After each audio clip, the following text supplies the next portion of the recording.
Greenpeace has warned that a potential collapse of the inner radiation shelter at the defunct Chernobyl nuclear power plant could trigger a catastrophic release of radioactivity into the environment. The warning comes just days before the 40th anniversary of the Chernobyl disaster.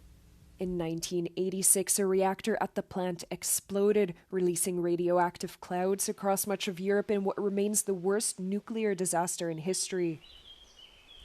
Following the disaster, an inner steel and concrete structure was built around the destroyed reactor to prevent further radiation leaks. Years later, a high-tech dome was built around the structure for additional protection.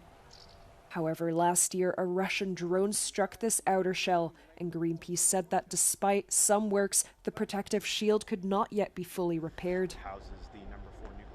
The organization has now warned that this increases the risk of radioactivity release, especially in the case of a collapse of the internal structure.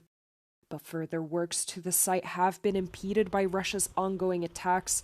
In addition to Greenpeace's warning, the plant's director has also warned that if a rocket were to land near the facility, the structure could be at risk of collapsing due to the impact.